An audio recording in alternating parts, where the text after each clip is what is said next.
महाराज गौर प्रेमानंदे जय राधा माधव जय कुंज बिहारी जय राधा माधव जय कुंज बिहारी जय गोपी जन वल्लभ जय गिरिवरधारी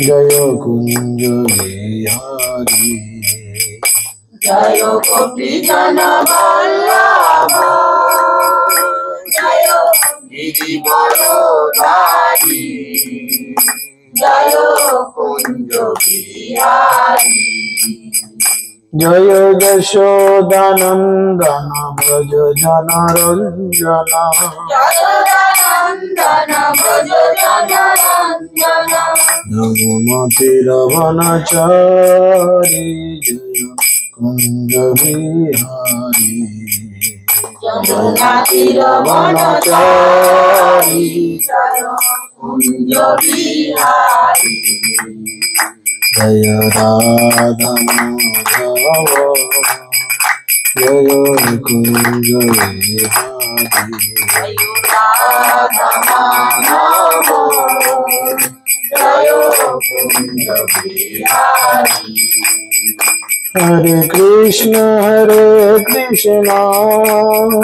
कृष्ण कृष्ण हरे हरे हरे राम राम राम हरे हरे हरे कृष्ण कृष्ण कृष्ण हरे हरे हरे राम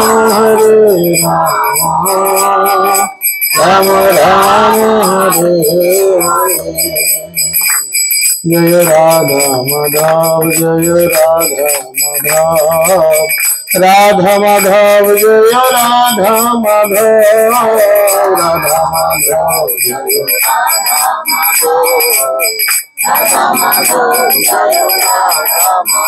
जय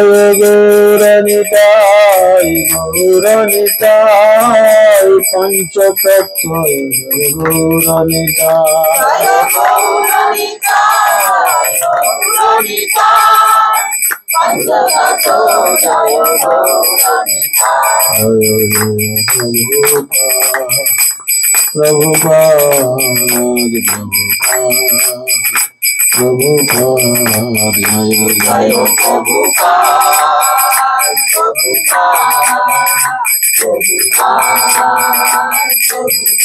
जय जय गुरुदेव जय जय गुरुदेव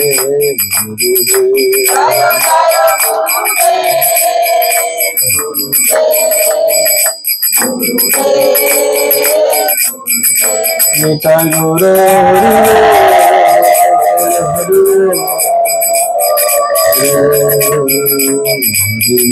निताय गौर हरि बोल निताय गौर ब्रह्मानंदे ओम ज्ञानं तिमिरन्धस्य ज्ञानञ्जनशलाकया चक्षुरुन्मीलितं येन तस्मै श्रीगुरवे नमः नमोऽयं विष्णुपादाय कृष्णपृष्ठाय भूतले श्रीमते जयपताका स्वामिनिति नामिने नमाचार्यपादाय निताय कृपाबुधायिने गौरकथा धामोदय नगरग्रामकारिणे नमो विष्णुपादाय कृष्णपृष्ठाय भूतले श्रीमते भक्तिवेदान्त स्वामिनिति नामिने नमस्ते सरस्वती देवे गौरवाणी प्रचारिणे निर्विशेष शून्यवादे पश्चात्तदेशतारिणे जय श्री कृष्ण चैतन्य प्रभु नित्यानंद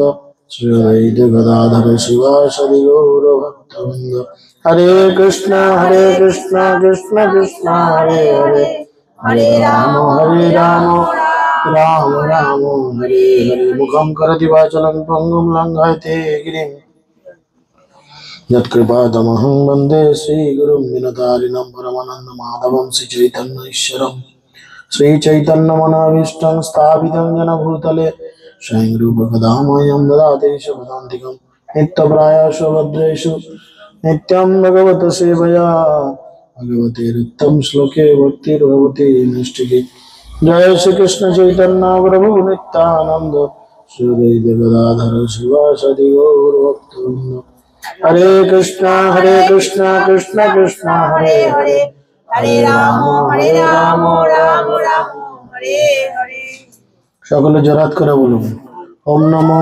ভগবতে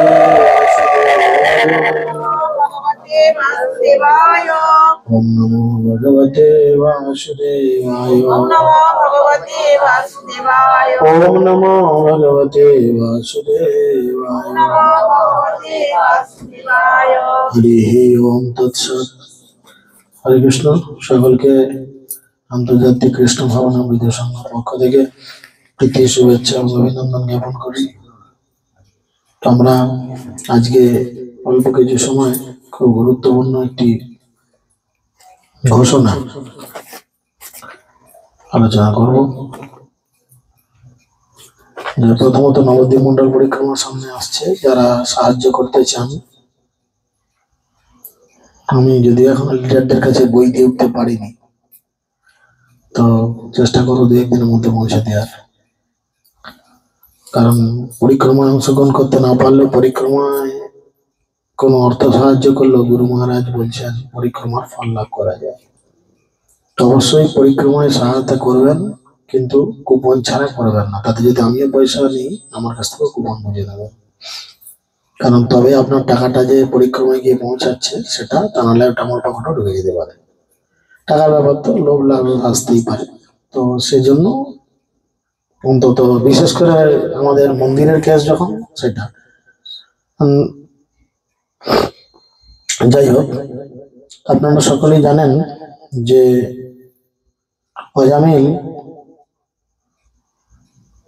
সারা জীবন অনেক ভুল কাজ করার পরেও যখন তার আয়ু কমে যায় মানুষের আয়ু কখন কমে তাড়াতাড়ি মরে যায় কখন লোকে যখন দমে মদ খায় হ্যাঁ বলে লিভারটা ফুটে গেল মরে গেল তাড়াতাড়ি হ্যাঁ হয়তো মাস তো আরো 100 বছর দমে মদ খেতে বলে 70 বছরই মরে গেল তার মানে কি খারাপ কিছু কাজ বা খারাপ কিছু করলে তার আয়ুটা কমে যায় তো অজামিল 100 বছরের আয়ু পেয়েছিল অজামিল 100 বছরের আয়ু পেয়েছিল আর তিনি খারাপ কর্ম করার ফলে তার আয়ু 14 বছর কমে গেছিল তাহলে যখন ওনার 86 বছর বয়স মাথায় তো ইয়ে পড়তে পারে ভেতরে রেগি চলে আসে ওই এগি বস খেবি এগি বস ঠান্ডা লাগবে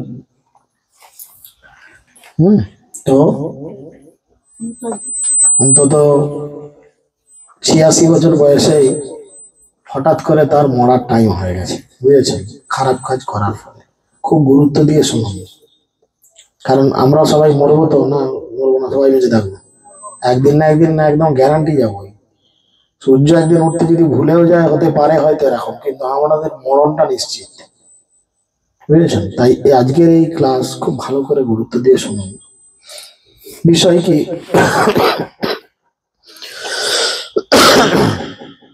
বিষয় হচ্ছে অজামিল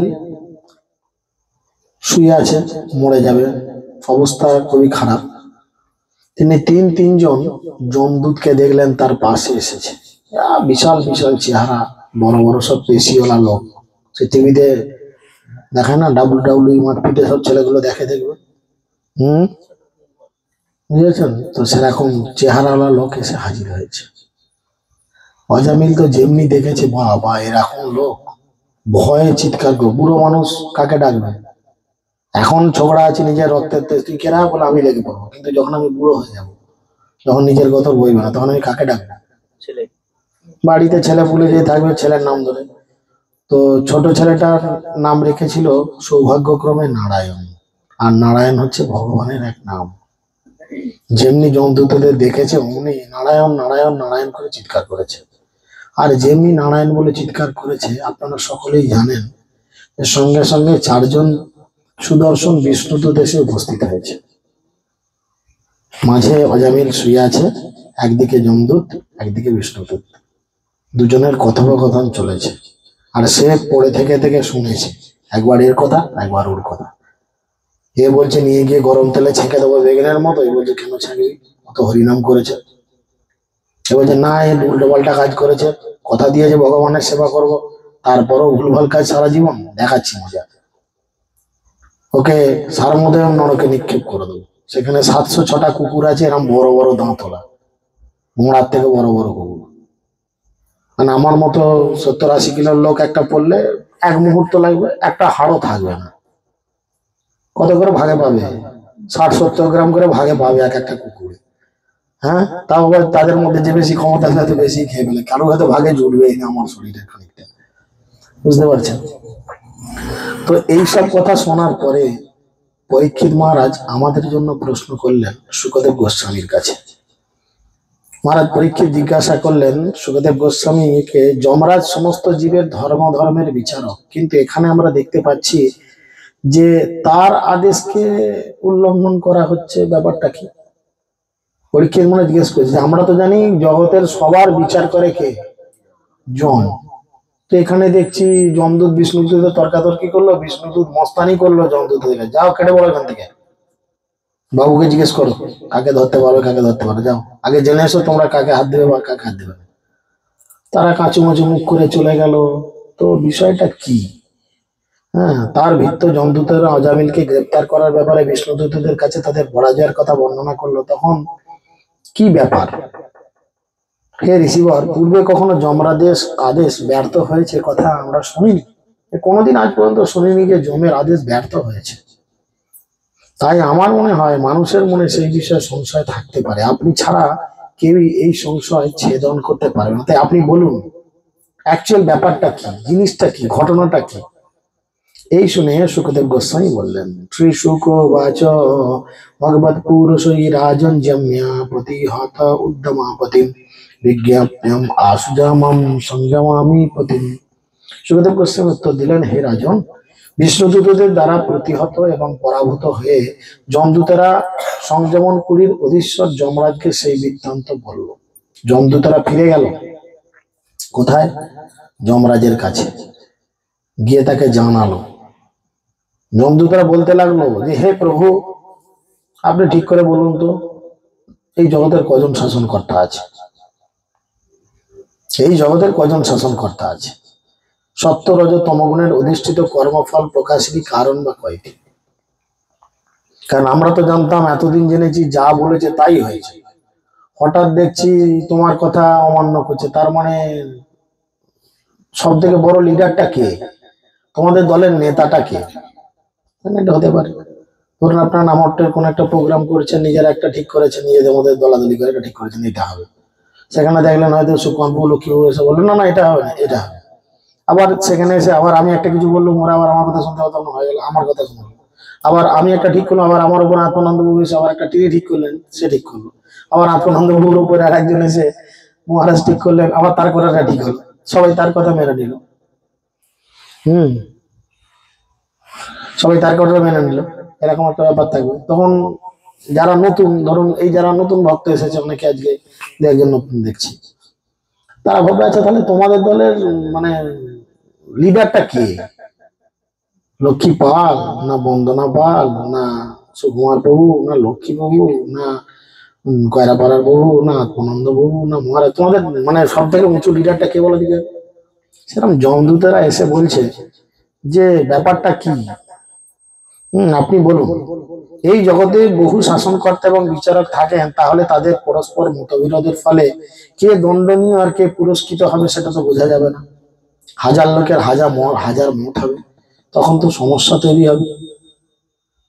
হ্যাঁ, পক্ষান্তরে পরস্পরের বিরোধী কার্য যদি পরস্পরকে প্রতিহত করতে না পারে, তাহলে সকলেই দণ্ডভোগ করবে, সকলেই পুরস্কৃত করবে। বুঝতে পেরেছেন? আমি বললাম আজকে দুপুর পর্যন্ত উপোস, আপনি বললেন কে বলেছে উপোস? খাদি কিচ্ছা হবে। যে উপোস করলো সে সেই স্বীকৃতি লাভ করলো, যে করলো না সে স্বীকৃতি লাভ করলো না। তাহলে কেউ পুরস্কৃত হলো, কেউ দণ্ড পেলো, এরকম ঘটনা দাঁড়াবে। তাহলে ব্যাপারটা কি আপনি ক্লিয়ার করে বলুন। যমদূতেরা আরো বললো যে যেহেতু বহু কর্মী রয়েছে তাই তাদের বিচারের জন্য বহু বিচারক হতে পারে। হ্যাঁ, গোটা পশ্চিমবঙ্গে অনেক জেলা রয়েছে, আছে তো অনেক জেলা, তো অনেক জেলায় অনেক সাব ডিভিশন রয়েছে, প্রতিটা জেলায় 3, 4, 5টা করে সাব ডিভিশন, প্রতিটা সাব ডিভিশনে একটা করে কোর্ট থাকতে পারে। কিন্তু গোটা ভারতবর্ষের একটা মেইন কোর্ট আছে যার উপরে আর কোনো কথা হয় না, সুপ্রিম কোর্ট, তাই না? সাব ডিভিশনাল কোর্টের উপরে আছে জেলা কোর্ট, জেলা কোর্টের উপরে আছে হাইকোর্ট, হাইকোর্টের উপরে আছে সুপ্রিম কোর্ট। তো সেই জন্য বলছে বহু বিচারকের জন্য বহু বিচারক হতে পারে, কিন্তু একজন সম্রাট যেমন তার অধীনস্থ শাসকদের নিয়ন্ত্রণ করেন, তেমনি বিভিন্ন বিভাগীয় বিচারকদের নিয়ন্ত্রণ করার জন্য একজন মুখ্য বিচারক থাকা অবশ্যই প্রয়োজন। মুখ্য শাসনকর্তা একজন বহু হতে পারেন না। যমদূতেরা বলছে আমাদের এতটুকু বুদ্ধি আছে যে যে কেউ একজন লিডার থাকতে পারে, সে দলটাকে পরিচালনা করছে। এই যে নামট্ট, ধরুন গ্রামে গঞ্জে চতুর্দিকে প্রচুর নামট্ট প্রচার হচ্ছে, তাই না? তো এই নামট্টের একজন তো নেতা আছেন, তিনি কে? স্বয়ং নিত্যানন্দ প্রভু। তিনি নামট্টকে পত্তন করেন, তাই না? তাহলে তিনি হচ্ছেন এর নেতা। নদিয়া গদরুমে নিত্যানন্দ মহাজন পাতিয়াছে নামট্ট জীবেরও কারণ, তাই না? তো সেই জন্য বলছে আমরা জানতাম যে আপনি হচ্ছেন সর্বোচ্চ বিচারক, এখানে যা মার ধর থেতো করার কেস সব তো আপনার কাছে বিচার, জগতের সব লোকই তো আপনার কাছে বিচার পায়। ওনারা ভুল নয়, কারণ বেশিরভাগ লোকই কি হয়, অপরাধমূলক আচরণ করে। 99.99% মানুষ ভুল করে, তো তারা জমের দ্বারা বিচার পায়। আমরা সবাই কি দেখছি নিয়ে গিয়ে তাকে ঠ্যাঙাচ্ছে পুরাচ্ছে, তাই না? বেশিরভাগ বাড়িতে মরে গেলে ওগো মা কি সব বোনাস হলো ফলকে বলে কাঁদে, কিন্তু ভক্ত বাড়িতে মারা গেলে তারা সব বোনাস বলে কিছু কাঁদে না। তারা মন খারাপ হয়তো হতে পারে, কারণ মৃত্যু সত্যি কষ্টের, কিন্তু তারা জানে আমার প্রিয়জন যিনি মারা গেছেন তিনি ভগবানের কাছে যাচ্ছেন, সব কি আছে, তাই না? সেই জন্য আমরা মনে করতাম আপনি সমস্ত জীবের অধীশ্বর, সমস্ত মানুষের পাপ পুণ্যের একমাত্র বিচারকর্তা, কিন্তু এখন আমরা দেখছি যে আপনার বিহিত দণ্ড আর কার্যকরী হচ্ছে না, আপনার কোনো কাজ আর ফল আসছে না। কেউ একজন আছে যে আপনার কথারও অমান্য করছে। কেন? আমরা সেখানে অদ্ভুত দর্শন, 4 জন সিদ্ধ পুরুষ দেখলাম যারা আপনার আদেশ উল্লঙ্ঘন করলো। কেন তারা অদ্ভুত দর্শন? কেন বলেন, আইডিয়া কি হতে পারে বলেন, মাতাজি বলেন, কেন অদ্ভুত দর্শন বলছে কেন? কৃষ্ণের মতো দেখতে। কৃষ্ণের মতো দেখতে কেন? কৃষ্ণের ধামে যারা বাস করে, কৃষ্ণের ধামে যারা পৌঁছে যায়, তারা সকলেই ভগবানের মতো দেখতে হয়। শুধু শ্রীবৎস চিহ্নার কৌস্তবমণি বাদে তাদের সবার 4টে করে হাত। দেখেন আমরাও যদি কোনোদিন, জানি না, সৌভাগ্যক্রমে যদি ভগবানের ধামে যেতে পারি, তাহলে আমাদেরও কিন্তু 4টে করে হাত হবে, প্রত্যেকের হাতে শঙ্খচক্র গদা পদ্ম থাকবে। বুঝতে পেরেছেন? আমরা মহাপাপী অজামিলকে আপনার আদেশ অনুসারে নরকে নিয়ে আসছিলাম, তখন সেই অত্যন্ত সুন্দর দর্শন সিদ্ধ পুরুষরা বলপূর্বক তার বাসবন্ধন ছেদন করে তাকে মুক্ত করলো। আমরা তাকে বেঁধেই ফেলেছিলাম, দিয়ে টানতে টানতে হিড় করে আনতাম, কিন্তু ঠিক তখনই 4 জন অদ্ভুত দর্শন পুরুষ এসে দাবড়ি ছাড়ো, কেন নিয়ে যাচ্ছ বলে আমাদের সঙ্গে তর্কাতর্কি করে এরকম করে নিয়ে গেল। ব্যাপারটা কি? যমরাজ সব শুনছেন। পাপী অজামিল নারায়ণ নাম উচ্চারণ করা মাত্রই সেই 4 জন অতি সুন্দর দর্শন পুরুষ তৎক্ষণাৎ সেখানে আবির্ভূত হয়ে তাকে আশ্বাস দিল কি, এই তুমি ভয় করো না, তোমার কোনো ভয় নেই। আপনার কাছে আমরা তাদের সম্বন্ধে জানতে চাই। আপনি যদি মনে করেন যে আমরা বুঝতে পারবো, সব কথা তো সবার বোধগম্য হয় না, তা আপনি যদি মনে করেন যে আমরা বুঝতে পারবো, তাহলে আপনি দয়া করে বলুন যে তারা এরকম অজামিল সারা জীবন কত নোংরা কাজ করলো, এত নরক ভোগ করার কথা। একটু নারায়ণ নাম উচ্চারণ করলো, ওই 4 জন দেখতে লোক এসে গেল, এসে বললো ভয় করো না, কোনো চাপ নাই, আমি আছি, আমাদের কাছ থেকে কেড়ে নিল। তাহলে ব্যাপারটা কি? যদি মনে হয় যে আমি বুঝতে পারবো, তাহলে আপনি আমার কাছে বলুন, সুখদেব গোস্বামী বললেন, তার দূতদের এই প্রকার প্রশ্নে নারায়ণ এই দিব্য নাম শ্রবণ করে অত্যন্ত প্রসন্ন হয়ে জীবেদের নিয়ন্তা যমরাজ ভগবানের পাদপদ্ম স্মরণ করলেন। তখন যমরাজ জোরহাট করলেন, আর জোরহাট করে তিনি মনে মনে ভগবানের চরণ স্মরণ করে তখন তিনি তার দূতদের বলতে লাগলেন। এবার যমদূত বলছেন, যমরাজ বললেন, হে দূতগণ, তোমরা সবাই আমাকে সর্বশ্রেষ্ঠ বলে মনে করো, তাই না? কিন্তু প্রকৃতপক্ষে আমি সর্বশ্রেষ্ঠ নেই। প্রকৃতপক্ষে আমি সর্বশ্রেষ্ঠ নয়। একজন বৈষ্ণব বা বৈষ্ণবীর আচরণ এরকম হওয়া উচিত। কখনো সে নিজেকে সবার থেকে শ্রেষ্ঠ বলে দাবি করবে না। সে জানবে যে আমি হচ্ছি সবার থেকে অযোগ্য, আমি এক অযোগ্য ব্যক্তি। সে অযোগ্য ব্যক্তিকে গুরু মহারাজ বা ভগবান কৃপা করে এইটুকু বলার সুযোগ দিয়েছেন। তাই তিনি বললেন, সর্বশ্রেষ্ঠ আমি নই। আমার ঊর্ধ্বে ইন্দ্র, চন্দ্র আদি সমস্ত দেবতাদের ঊর্ধ্বেও একজন পরম ঈশ্বর বা পরম নিয়ন্তা আছে, ব্রহ্মা, বিষ্ণু, শিব, যারা এই ব্রহ্মাণ্ডের সৃষ্টি স্থিতি বিনাশের অধ্যক্ষ, তারা হচ্ছেন তারই অংশ। দেখুন, তিনি কিন্তু বিষ্ণুকে পরমেশ্বর ভগবান বলছেন না, বিষ্ণু ভগবান, কিন্তু পরমেশ্বর ভগবান নন। তিনি বলছেন বিষ্ণু, ব্রহ্মা, শিব, যারা ব্রহ্মাণ্ডের সৃষ্টি স্থিতি লয় অধ্যক্ষ, তারা তারই অংশ। বস্ত্রে সুতের মতোই বিশ্ব, তাতে ওতপ্রোত ভাবে অবস্থিত। বলদ যেমন নাসিংহে সংলগ্ন রজ্জুর দ্বারা নিয়ন্ত্রিত হয় সমগ্র জগৎ, তেমনি তার দ্বারা নিয়ন্ত্রিত হয়। দেখবেন অনেক সময় ওই গরুর গাড়ি যারা চালায় না, কিছু কিছু গরুর বা মোষের নাকের ভেতর দিয়ে দড়ি ঢুকানো থাকে। আর যে ওই চালায় গাড়ি, ওই দড়িটি তার হাতে থাকে। ঠ্যাঙালেও যদি গরু ঝামেলা করে, ওইটি টানলে কিন্তু জব্দ। বুঝতে পেরেছেন? ঠিক সেরকম, মানে নাকাল না কি বলে না, নাকাল বলে না, মানে একদম আমরা কথায় কথা বলি তো, নাকাল করে ছাড়লে আমাকে, নাকাল মানে এরকম কষ্ট, তুমি মানতে বাধ্য। বুঝেছেন? তো ভগবান কিন্তু সেইভাবে দড়ি তার হাতে, তিনি কিন্তু গোটা জগতের মানুষকে এইভাবে নাকাল করে দেন। গরুর চালক যেমন নাসা সংলগ্ন রজ্জুর দ্বারা বলদদের নিয়ন্ত্রণ করে, তেমনি ভগবান বেদ বাক্য রূপী রজ্জুর দ্বারা সমস্ত মানুষকে আবদ্ধ করেছেন, যা মানব সমাজের ব্রাহ্মণ, ক্ষত্রিয়, বৈশ্য, শূদ্র আদি বিভিন্ন নাম এবং কর্ম অনুসারে বর্ণিত হয়েছে। ভগবান ব্রাহ্মণ, ক্ষত্রিয়, বৈশ্য, শূদ্র এই 4 রকম জীব তৈরি করেছে। তিনি কিন্তু তেলি, তামলি, আগুড়ি, দুলে, বাগদি তৈরি করেন, এগুলো আমরা তৈরি করেছি। এই 4টি পদ আমাদের অর্জন করতে হয়, আমাদের যোগ্যতা অনুযায়ী 4টি পদ অর্জন করতে হয়। বুঝেছেন? ভয়ে ভীত হয়ে এই সমস্ত বর্ণের মানুষেরা তাই তার স্বীয় কর্ম অনুসারে ভগবানকে পুজো বাধ্য হয়ে করেন। কারণ সহজে তো আমরা ভগবানকে ডাকবো না। কখন ভগবানকে ডাকবো? যতক্ষণ না ঠেলায় পড়ছেন ততক্ষণ ডাকবেন, ততক্ষণ ভাববেন আমি কি হনুরে। আর যেমনি বিপদ হবে তখনই, ও ঠাকুর তুমি কি করলে, এতক্ষণ আমি বিশাল হিরো, আর ঝামেলা পাগলি আমি জিরো। তিনি বলছেন, আমি অর্থাৎ যম, দেবরাজ ইন্দ্র, নির্যতি, বরুণ, চন্দ্র, অগ্নি, মহাদেব, পবন, ব্রহ্মা, সূর্য, বিশ্ববসু, অষ্টবসু, সাধ্যগণ, মরুদগণ, রুদ্রগণ, সিদ্ধগণ, মরিচি প্রভৃতি বিভিন্ন বিশ্বস্রষ্টা, বৃহস্পতি প্রমুখ দেবশ্রেষ্ঠগণ এবং রাজ্য ও রজ ও তমগুণের যাদের স্পর্শ করতে পারে না, সেই ভৃগু প্রমুখ সত্যগুণ প্রধান মুনিগণ ভগবানের কার্যকলাপ বুঝে উঠতে পারেন না। কি বললেন? কাদের নাম বললেন? এরা হচ্ছেন স্বর্গের দেবদেবী, বড় বড় সাধু মুনি, তারাও ভগবানের কার্য বুঝে উঠতে পারে না। অতএব মায়ামোহিত জীবেরা কিভাবে ভগবানকে জানতে পারবে? আমাদের মতো জীবেরা কি করে জানবে?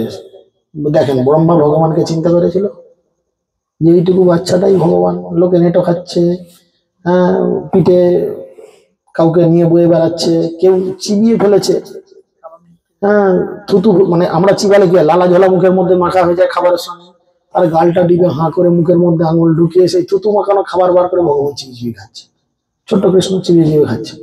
তাহলে ব্রহ্মা এগুলো দেখে যায় ভগবান নাকি? হতে পারে না।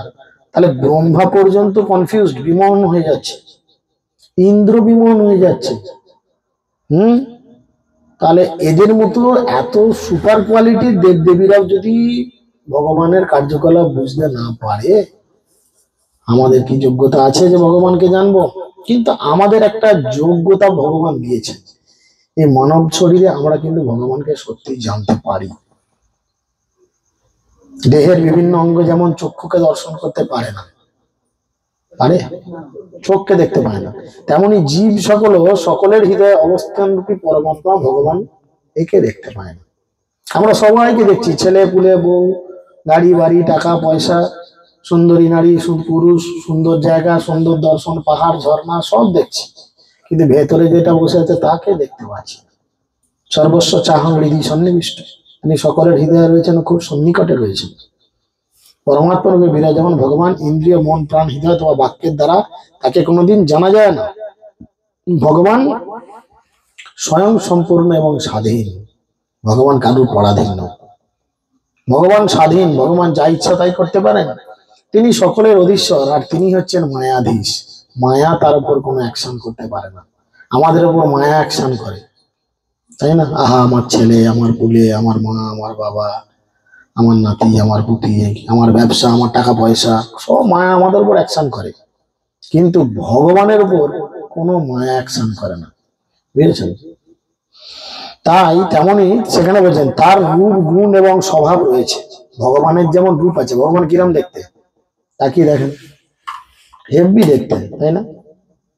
আমার এখানে ঘান নাচ্ছি, হ্যাঁ, মায়েরা অনেকে ঘান নাচ্ছে, হ্যাঁ। বিয়ের সময় কি বলেছিল কি কালো ছেলে বিয়ে করবো? বলেন না বাবু, ফর্সা ছেলে যেন হয়, বা ছেলেরা বিয়ে করতে গেলে না না কালো মেয়ে বিয়ে করা যাবে। ফর্সা মেয়ে, ছেলে যেমনই হোক ফর্সা মেয়ে বিয়ে করতে হবে। দেখুন কালোর মধ্যে কত সুন্দর, পালিশ করা কালো তো একদম চকচক করছে কালো, তো তার দিকে তাকিয়ে দেখুন অপূর্ব সুন্দর তার চোখ মুখের গড়ন, কেননা তিনি ভগবান। এখানে বলছেন তার রূপ, গুণ, ভগবানের কোয়ালিটিস, গুণ এবং স্বভাব রয়েছে, ঠিক তেমনি তার দূত বৈষ্ণব দ্বারা রূপ, গুণ এবং স্বভাব তারই মতো সুন্দর। আপনি ভক্তি জীবনে ধীরে ধীরে প্রবেশ করবেন, দেখবেন ধীরে ধীরে ধীরে ধীরে আপনিও ভগবানের কৃপায় সৌন্দর্যতা লাভ করছেন। আমি সেদিনই বলছিলাম আমাদের কোথাও একটা ক্লাসে, এই আমাদের কৃষ্ণ ছিল কত কালো, এখন ভক্তি করে করে একটু চকচকে হয়েছে, তবে চিন্তা করেন। তো যাই হোক, নাম বলে করাটা উচিত নয়, এরকম অনেকেই আছে, তাই না? তো ভক্তি জীবনে প্রবেশ করে কি হলো দেখেন কত সুন্দর লাগে। আপনি যখন বিবাহের পর বা একটা মেয়ে যখন রাস্তায় বেরোচ্ছে শুধু একটা টিপ পরে, ঠিক আছে, মুখটা বেশ সুন্দর, লক্ষ্মী ঠাকুরের মতো দেখতে ভালো লাগছে, কিন্তু সে টিপের পাশে যদি একটা তিলক টানা থাকে, তিলকের মধ্যে যদি একটা টিপ থাকে, মুখটা কত সুন্দর লাগে না? নিজের মুখটা আয়নায় দেখবেন, একটা সেলফি তুলে রেখে দেখবেন, দুটো মুখের ছবি তুলে পাশাপাশি রেখে দেখবেন কোন মুখটা দেখতে ভালো লাগছে। নিজেদের তো নিজেদের কাছে, কেন না বৈষ্ণবরা ভগবানের মতনই রূপ প্রাপ্ত হয়, ভগবানের মতো গুণ ধীরে ধীরে প্রাপ্ত হয়, এবং স্বভাবও ভগবানের মতো সুন্দর হয়ে ওঠে। তারা সর্বদা এই জগতে সম্পূর্ণ স্বাধীনভাবে বিচরণ করে, আর কেউ পারে না এই জগতে স্বাধীনভাবে বিচরণ করতে। কেন না সবার ভয় আছে, ভক্তদের কোনো ভয় নাই, কেননা তারা জানে আমি তো আমার বাবার রাজ্যেই আছি, এই গোটা পৃথিবী, গোটা জগতের মালিক ভগবান শ্রী বিষ্ণু, সেই ভিত্তরা দেবতাদেরও পূজ্য। শুদ্ধ বৈষ্ণব যিনি হন বা যিনি বৈষ্ণবতা স্তর লাভ করেন, স্বর্গের দেবদেবীরাও তার চরণ পূজা করেন। তাদের রূপ ঠিক শ্রীবিষ্ণুর মতো এবং তা অত্যন্ত দুর্লভ দর্শন। এই ধরনের শুদ্ধ ভক্তদের দর্শন পাওয়াও খুব মুশকিল ব্যাপার, অনেক ভাগ্যের ফলে বৈষ্ণব আসি আমরা, শাস্ত্রে বলে অনেক সৌভাগ্য করলে তবে কোনো বৈষ্ণবের দর্শন পাওয়া যায়। দেখুন এই ধরনের শুদ্ধ ভক্ত দেবদেবীদেরও পূজ্য। যখন ধ্রুব মহারাজ দেহত্যাগ করছেন তখন কি করেছেন, যমরাজ নিজে এসেছেন, মাথা পেতে দিয়েছেন যে তুমি আমার মাথায় পা দিয়ে রথে চাপো, যাতে তোমার চরণের স্পর্শে আমার অন্তত ভগবানকে এই জীবনে দর্শন হয়। শুধু তাই নয়, তিনি রথে উঠে যখন যাচ্ছেন তার মায়ের কথা জিজ্ঞেস করেছে, বলছে আগের রথটা তোমার মায়ের যাচ্ছে, খুব ভালো কথা। শুধু তাই নয়, এখানেই শেষ নয়, চতুর্থ স্কন্ধে পড়ে দেখুন, সেখানে বলছে ধ্রুব মহারাজ যখন অন্তরিক্ষ দিয়ে যাচ্ছে, দুদিকে লাইন ধরে দেবদেবীরা দাঁড়িয়ে গেছে হাতে ফুল নিয়ে, তারা ফুল বর্ষণ করছে, জয় ধ্রুব মহারাজের জয়। কেন না একজন শুদ্ধ ভক্ত গোলক বৃন্দাবন যাচ্ছেন, তারা প্রার্থনা করছেন জোরহাত করে, দর্শন করছেন, আহা কি শুদ্ধ ভক্ত যাচ্ছেন, আমাদের চোখ সার্থক। গিয়ে যখন তিনি দাঁড়ালেন গোলক বৃন্দাবনের গেটের সামনে, সেখানে দেখছেন কি দুদিকে সমস্ত বৈষ্ণবীরা দাঁড়িয়ে আছে, বুঝেছেন? কারুর হাতে গোলাপ জলের স্প্রে, কারুর হাতে ফুল, কারোর হাতে ভগবানের প্রসাদী মালা, আর দূরে দেখবে রাধা মাধব গৌরবতাই দাঁড়িয়ে রয়েছে চুপচাপ। বুঝতে পেরেছেন? তো দেখুন, এই সৌভাগ্য কিন্তু আমাদের প্রত্যেকের হতে পারে, আমাদের জীবনেও এই জিনিস আসতে পারে, শুধু ভক্তি জীবনটা ঠিকঠাক করে পালন করে চলা। বিষ্ণু এখানে তিনি কি বলছেন, বিষ্ণুদূতেরা শত্রুর কবল থেকে, বৈষ্ণবেরাই পারে একমাত্র আপনাকে শত্রুর কবল থেকে বাঁচাতে। কিরকম করে, কিরকম করে বাঁচাতে পারে বলেন তো, বলেন। এখানে তিনি বলছেন, যমরাজ বলছেন বিষ্ণুদূতেরা অর্থাৎ বৈষ্ণবেরা পারে শত্রুর কবল থেকে বাঁচাতে। কি করে পারে? জ্ঞান দিয়ে। কি করে, প্রসেসটা বলেন। আগে শত্রু কে সেটা তো বলতে হবে। সে শত্রুর কথা আমি শুনবো না, যদি না শুনি তাহলে আমার না, বিষয়টা তো না। কাম, ক্রোধ, লোভ, মদ, মোহ, মৎসর, যেগুলো হচ্ছে আমাদের প্রধান শত্রু। আপনার আপনার পাশের বাড়ির লোকটা আপনার জমি দখল যে করে আছে বা আপনাকে যে গালিগালাজ করেছে, সে আপনার শত্রু নয়। এটা আপনি কর্মফল অনুযায়ী পেয়েছেন। আপনার শত্রু আপনার ভেতরে আছেন। আর একজন বৈষ্ণবের সঙ্গে মিশলে সে আপনাকে শেখাবে কি করে এই শত্রুগুলোকে দমন করতে পারা যায়। সে শেখাবে কাম, তুমি কাম, দেখুন কাম সবার মনের মধ্যেই আছে। কামনা বাসনা কার নাই, কার নাই বলেন? কাম কৃষ্ণ কর্মার্পণে, কামনাকে কোথায় নিয়ে যেতে হবে? ভগবানের সেবায় নিয়ে যেতে হবে। মনে মনে হয়তো খুব খিদে লেগেছে, আমি একটু মুড়ি খাই, খেলে খুব খিদে পাচ্ছি, খাই। ঠিক আছে, তুমি মুড়ি খাও না, খাওয়ার আগে ওটা ভগবানকে দিয়ে খাও।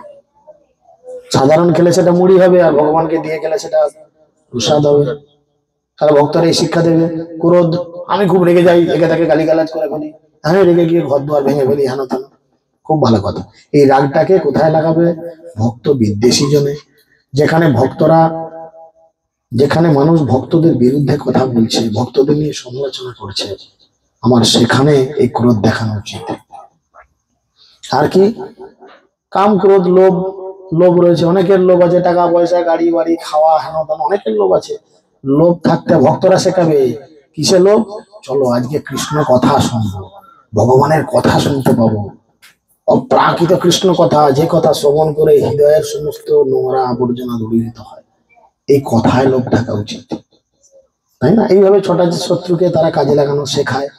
আর কি বলছে, আমার থেকে, আমার থেকে মানে কার থেকে? কে বলছেন কথাগুলো? যমরাজ বলছেন। কোথায় ভগবান শুনলেন? যমরাজ বলছেন। যমরাজ তো তার দূতদের এই উপদেশগুলো দিচ্ছেন। আমার থেকে মানে যমের হাত থেকে ভক্তরাই বাঁচাতে পারে। কেন?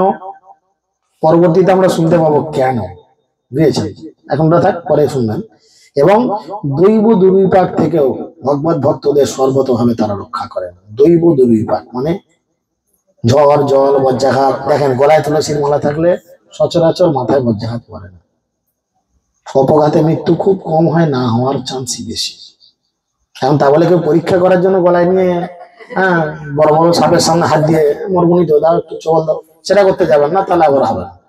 জেনারেলি দেখুন, জেনারেলি লক্ষ্য করুন, এরকম অনেক ঘটনা হয়েছে ভক্তদের সাথে, যারা সর্বতভাবে নিজেদের জীবনকে ভগবানের চরণে দিয়ে দিয়েছে। তাদের বিপদ দেখুন, এই জগৎ বিপদের জগৎ, এখানে বিপদ আসবেই।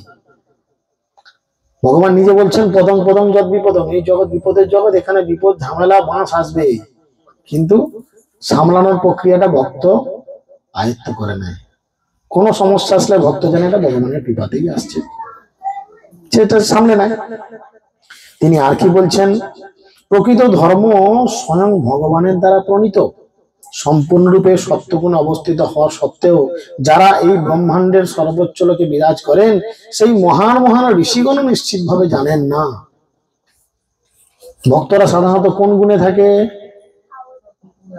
কোন গুণে? আচ্ছা, কোন গুণ? গুণাতীত স্তর। বুঝেছেন? ক্লাসে যাননি, ওই জন্যই হয়েছে। ভক্তদের স্তর হচ্ছে গুণাতীত স্তর। ভক্তরা না সত্য গুণে থাকবে, না রজগুণে থাকবে, না তম গুণে থাকবে। 3 গুণের ঊর্ধ্বে ভক্তরা চলে যাবে। বুঝেছেন? এখানে বলছেন যারা সত্য গুণে থাকে, ঋষি মুনিরা পর্যন্ত ভগবানকে বুঝতে পারে না। ধর্ম সম্পর্কে তারা জানে না, কি ধর্ম কি ধর্ম নয়। দেবতা অথবা প্রধান প্রধান সিদ্ধগণও সেটা জেনে উঠতে পারেন না যে কোনটা ধর্ম আর কোনটা অধর্ম। তাহলে অসুর মানুষ বিদ্যাধর চারণদের আর কি কথা, তারা জানবে কি করে কি ধর্ম কি অধর্ম? সরস্বতী পুজো হচ্ছে, গদাম গদাম গদাম করে ডিজে বাজছে। সরস্বতীর বুক জিপ জিপ করছে। মানে বুকে হাট আর আছে না, হাট বেরিয়ে রাস্তায় শিয়ে লাফাচ্ছে কে জানে।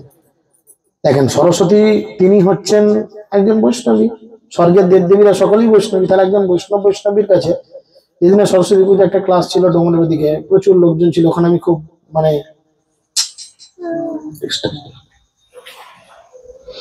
তাই না, সেখানে বলছিলাম যে আপনারা প্রকৃতপক্ষে সরস্বতীকে খুশি করেছেন। ওইদিকে দেখলাম মানে খুব ভিআইপি সরস্বতী পুজো ডোমনের ওদিকে, সেদিন সরস্বতী পুজোর দিন বিকালে বোঝাচ্ছিল। তো সরস্বতী কেন, যে কোনো দেবদেবীর কাছে ভগবানের কথা বললে সে আনন্দে লাফায়, কানে হাত দিয়ে শুনে, আরো বেশি করে শুনি আমার প্রভুর কথা। আর সেখানে যদি ডিজে বাজে গদাম গদাম করে, সরস্বতী বিরক্ত হবে না? তাহলে বলেন। সেই জন্য বলছে ধর্মের তত্ত্ব কে জানে? এখন ধর্ম মানেই জানে এইটা, হলেও বোতল, মরলেও বোতল, বিয়ে ঘরেও বোতল, সবেতেই বোতল। বোতল ছাড়া ধর্ম হবে না। মরে গেলে বুড়োতে যাবে, সেখানে বোতল চাই, নাহলে মরা বুড়োনো যাবে না। চিন্তা করে দেখেন। তাহলে ধর্মের তত্ত্ব তারা বোঝে না, তাহলে সাধারণ মানুষের কি কথা? ব্রহ্মা, নারদ, শিব, চতুষ্ষণ, কপিল, স্বয়ংভূ মনু, প্রহ্লাদ মহারাজ, জনক মহারাজ, পিতামহ ভীষ্ম, বলি মহারাজ, সুখদেব গোস্বামী এবং আমি, এই যে 12 জন, আমরাই কেবলমাত্র প্রকৃত ধর্মের তত্ত্ব জানি। তাই তুমি আমার কাছ থেকে তোমরা শ্রবণ করো। হে ভৃত্যগণ, এই দিব্য ধর্ম যা ভাগবত ধর্ম বা ভাগবত প্রেম ধর্ম নামে পরিচিত, তা জরা প্রকৃতির গুণের দ্বারা কলুষিত নয়। আপনি ভাগবত ধর্ম যেটা করবেন জরা প্রকৃতির গুণের দ্বারা কলুষিত নয়। চিন্তা করেন, হরিনাম করছেন, জপ করছেন, ভক্তি জীবন করছেন, আমাদের কোনো অসুচি আছে কি? অনেকে ফোন করে, প্রভু আমার বৌমার ছেলে আছে, কি করবো? যা বাবা, ভক্তদের আবার কিসের অসুচি? আমার জ্যাঠামশাই মরে গেছে, কি করবো? ভক্তদের কিসের অসুচি? ভক্তরা শুদ্ধাচারে ভগবানের নাম করছে, মানে ভক্তরা তো সবসময় শুদ্ধ, তাদের দর্শন মাত্র মানুষ পবিত্র হয়, তাই না? সেই জন্য কলুষিত নয়, তা অত্যন্ত গোপনীয় এবং সাধারণ মানুষের পক্ষে এটা দুর্বোধ্য। সাধারণ মানুষ বুঝে উঠতে পারবে না। ওদের সব বড় বড় অহংকার। ইস্কন থেকে সব এইসব শিক্ষা দেওয়া হচ্ছে, কিন্তু এটা ইস্কনের শিক্ষা নয়, এটা প্রকৃত ধর্মের শিক্ষা। তুমি ভক্তি জীবন করো না বলেই তোমাকে অসুচি পালন করতে হচ্ছে, ঘাটে যে তোমাকে নাড়া মাথা করে কত কি করতে হচ্ছে, পালন করতে হচ্ছে। আর আমরা ভক্তি জীবন পালন করি বলে আমাদের ওই পানিশমেন্ট নেই, ওই শাস্তিটা আমাদের নেই, তাই না? তুমি বিড়ি সিগারেট খৈনি খাও বলেই আমাদের ভগবানকে দর্শন করতে গেলে তোমার পকেটে হাত ভরে, ব্যাগের মধ্যে হাত ভরে, চতুর্দিকে সার্চিং হয়, তবে তোমাকে মন্দিরে ঢুকাবে। আর এই দিকের গেট দিয়ে পকেটে মোবাইলও তো আমাদের থাকে, কোনোদিন দেখে হাত দিয়ে যে মোবাইল আছে, প্রভু ঝরঝর ঢুকছি বেরোচ্ছি, নো প্রবলেম। জানো ওরা ভক্ত, ওরা যদি ভেতরে গিয়ে দুটো ছবিও তোলে, মোবাইল কেড়ে নেবে। আর তুমি একটু লুকিয়ে যদি ঢুকে যাও, ভক্ত একটা বার করে দিকে মোবাইল, আবার দেখবে, সঙ্গে সঙ্গে কেড়ে নিয়ে গিয়ে অফিসে জমা করে দেবে, তাই না? চিন্তা করেন, এটাই হচ্ছে বিষয়। সেই জন্য বলছি সাধারণ মানুষের দুর্বোধ্য, কিন্তু কেউ যদি ভাগ্যক্রমে এটাকে হৃদয়গ্রম করার সুযোগ পায়, তাহলে তিনি তৎক্ষণাৎ মুক্ত হয়ে গোলক বৃন্দাবনে ফিরে যান। শুদ্ধ ভক্তের কৃপায় যদি এই ধর্ম সম্পর্কে কেউ জানতে পারে, গীতা ভাগবত পড়ে যদি কিছুটা বুঝতে পারে, তাহলে সেই জীবনেই ভগবানের কাছে ফিরে যাওয়ার সুযোগ পায়। যমরাজ নিজে বলছেন, ভগবানের দিব্য নাম কীর্তন থেকে শুরু হয় যে ভক্তি যোগ, তাই মানব সমাজে জীবের পরম ধর্ম। ভগবানের নাম কীর্তন। কলিযুগে মহাপ্রভু এসেছেন, তিনি শুধু বলেছেন কি করতে হবে, হরের নাম হরের নাম হরের নাম নিব কেবলম হলো নাস্তিব্যে নাস্তিব্যে গতিরন্নতা। কলিযুগে কেবলমাত্র হরিনাম। তাই বলছেন তিনি, হে পুত্র সাদৃশ্য ভৃত্যগণ। এবারে যমরাজ বলছেন ভগবানের নামের মাহাত্ম্য। যদি আপনারাও করেন ভগবানের নাম, বুঝেছেন, ঘুমোতে ঘুমোতে, তাহলে কি হবে? নামের মাহাত্ম্য দর্শন করাচ্ছেন। মহাপাপী অজামিল তার পুত্রকে সম্বোধন করে অজ্ঞাত সারে এই নাম গ্রহণ করার ফলে নারায়ণ স্মৃতি হেতু তৎক্ষণাৎ সে মৃত্যু পাশ থেকে মুক্ত হয়েছিল। অজামিল কিন্তু জানতো না যে নারায়ণের নাম উচ্চারণ করলে আমি যমের হাত থেকে রক্ষা পেয়ে যাব। সে না জেনে এই নাম গ্রহণ করে যদি যমরাজের ওই ঠেঙানো বা মারধরের থেকে বেঁচে যায়, তাহলে তুমি যদি জেনে গ্রহণ করো তোমার কি হবে? চিন্তা করুন, আজামিল 86 বছর বয়সে মরে যেত এরম অবস্থা, যমদূত চলে গেল, বিষ্ণুদূত ছিল, বিষ্ণুদূত চলে গেল, আজামিল সবটা শুনলো, শোনার পরে স্থির করলো না আর নয়, যা নষ্ট করেছি করেছি, যা ভুল হয়েছে হয়েছে। সোজা চলে গেলেন হিমালয়ে পাদদেশে, 14 বছর কঠিন তপস্যা করলেন, নিজের তপস্যার অগ্নিতে নিজের দেহকে জ্বালিয়ে দিয়ে গোলক বৃন্দাবন চলে গেলেন। বুঝতে পেরেছেন?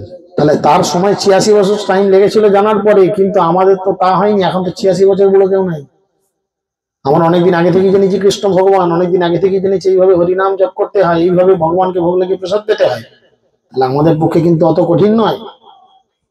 বুঝতে পেরেছেন? অতএব বুঝতে হবে যে ভগবানের নাম, গুণ এবং কর্মের কীর্তনের ফলে সমস্ত পাপ থেকে অনায়াসে মুক্ত হওয়া যায়। আপনি ভগবানের নাম করবেন, কীর্তন করবেন এবং ভগবানের গুণগান করবেন, তাহলে কি হবে? সব পাপ থেকে আপনি মুক্ত হয়ে যাবেন। বুঝতে পেরেছেন? পাপ মোচনের জন্য এটি একমাত্র উপদিষ্ট পন্থা, এছাড়া পাপ ধোয়া যাবে না। পাপ তার বাপকেও ছাড়বে না। কখন ছাড়বে?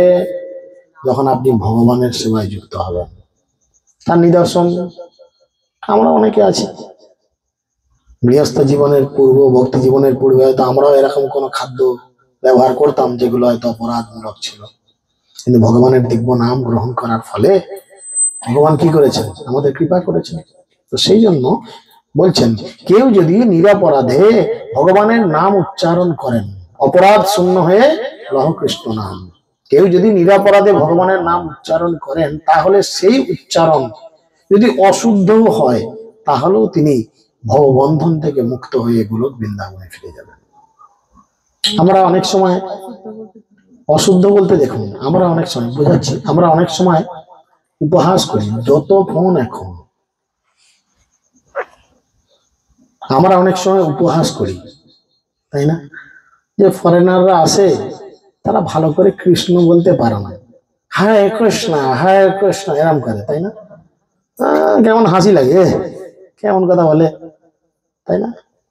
আমার তো কোনো একজন গুরু ভাই হতে হতে, আমাদের গুরু ভাই হতে হতে অন্য কারোর গুরু ভাই হয়েছে, আমি নাম বলছি না, সে তো বলেই বললো, কি গুরু মহারাজের কাছে যাবো, গুরু মহারাজ ক্ষমা করুন, যে গুরু মহারাজের কথাই তো বোঝা যায় না, কি একটু কথা না বললে কি হয়, আমি নাম বলছি না, আছে একজন ছিলেন, আমি অপরাধ করতে চাইছি না, তবে বোঝানোর স্বার্থে বলতে বাধ্য হচ্ছে। কৃষ্ণকে ফোন করুন, ফোন করে বলুন, বহু ক্লাসে আছে, বারবার ডিস্টার্ব করছো না, তোমাকে ক্লাস থেকে বেরিয়ে ফোন করেছে বাইগ্রাম কৃষ্ণ।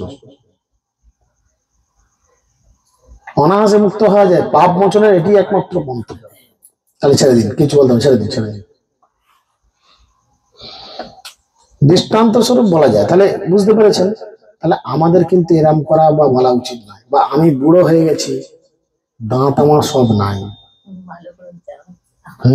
ভালো করে কিডন কিডন হয়তো বেরোচ্ছে, দাঁত নেই, অনেক সময় হতে পারে এরকম, বা রোগের জ্বালায় বা অন্য কিছুর জ্বালায় হয়তো আমার ঠিক মতো গলায় আওয়াজ বেরোচ্ছে না, হতে তো পারে। পূর্ব জীবনের কর্মফল তো কিছুটা হলেও ভোগ করতে হবে। তাহলে রোগের জ্বালায় হয়তো ভালো করে আমার মুখ দিয়ে আওয়াজ বেরোচ্ছে না, বা রোগের জ্বালায় আমার মেমোরি লস। কৃষ্ণ বলছেন, তুমি সারা জীবন আমার কথা প্রচার করো, আমার নাম উচ্চারণ করো, ঠিক আছে? মৃত্যুর সময় তুমি যদি আমাকে ডাকতে ভুলেও যাও, আমি তোমাকে আনতে যেতে ভুলবো না। চিন্তা করেন, ভগবান গ্যারান্টি দিচ্ছে, তুমি যদি আমাকে ডাকতে ভুলে, মানে তুমি যদি কোমাতেও চলে যাও, তাহলে আমি যাব, গিয়ে তোমার হাতটা ধরবো, ধরে টানতে টানতে আমার মধ্যে আমি নিয়ে আসবো। চিন্তা করেন, এরকম দয়াময় জগতে কি কেউ আছে? ভগবান ছাড়া এত ভালোবাসা কেউ দিতে পারবে? নিজের স্ত্রী, নিজের ছেলে, নিজের মেয়ে, নিজের বাবা মা দিতে পারবে এই ভালোবাসাটা? অসম্ভব ব্যাপার। আমরা যদিও তর্কের খাতিরে বলি, হ্যাঁ এটা মায়ার কথা, এটা মায়ার কথা, তাই না? সেই জন্য দৃষ্টান্ত স্বরূপ বলা যায় যে অজামিল ছিলেন অত্যন্ত পাপী, কিন্তু মৃত্যুর সময় তার পুত্রকে সম্বোধন করে সেই নাম উচ্চারণ করার ফলে তিনি পূর্ণরূপে মুক্ত হলেন। দেখেন, তাই না? পূর্ণরূপে মুক্ত হলেন। তিনি বলছেন, এছাড়াও ভগবানের মায়া বিমোহিত হয়ে যজ্ঞ বালক, যৌমিনী প্রমুখ ধর্মশাস্ত্র প্রণেতাগণ দ্বাদশ মহাজনের বর্ণিত ভাগবত ধর্মের রহস্য অবগত হতে পারেননি। তারা ভগবত ভক্তির অনুষ্ঠান ও হরে কৃষ্ণ মহামন্ত্র কীর্তনের দিব্য মহিমা হৃদয়ঙ্গম করতে পারেননি। অনেক মানুষ আছে হরিনাম করেন কিন্তু হরে কৃষ্ণ মহামন্ত্রের মহিমা আপনি লক্ষ্য করে দেখুন, গ্রামে গঞ্জে এদিক ওদিকে অনেক বাড়ি আছে, সন্ধ্যা হলি ঠং ঠং ঠং ঠং। আমাদের ওদিকে তোমার চোঙা নিয়ে আরম্ভ করে দেয় আমার বাবার মাসিরা, তিন ধারে 3-4টে মাইক লাগিয়ে দেয়, লাগিয়ে দিয়ে আরম্ভ করে দিল। 1 কেল্লি চা, 1 তারা 2 তারা বিড়ি দিতেই হবে, নাহলে কিন্তু হবে না। মিথ্যা নয়, খোঁজ নিয়ে দেখবেন। বুঝতে পেরেছেন? তো এরা হরিনামের মাহাত্ম্যকে রিয়েলাইজেশন করতে পারেনি। এরা মনে করছে হরিনাম মানে একটা সাধারণ জিনিস। 1 কেল্লি চা দিলে তবে হরিনাম হবে, 2 তারা বিড়ি দিলে, 1 প্যাকেট সিগারেট দিলে তবে হরিনাম হবে, একটু মদ খালে তবে নাকি হরিনাম হবে। এইভাবে হরিনামের মাহাত্ম্যকে বোঝা যায় না, তাই না? বলছে সেই জন্য হৃদয়ঙ্গম করতে তারা পারেনি, যেহেতু তাদের মন বেদে উল্লেখিত, বিশেষ করে যজুর্বেদ, সামবেদ, ঋগ্বেদে বর্ণিত করবেন অনুষ্ঠানের প্রতি আকৃষ্ট, তাই তাদের বুদ্ধি জড়িত হয়ে গেছে। এইভাবে তারা জড়সুখ ভোগের জন্য স্বর্গলোকে উন্নীত হওয়া আদি অনিত্য ফল লাভের জন্য কর্ম অনুষ্ঠানের উপকরণ সংগ্রহতেই ব্যস্ত।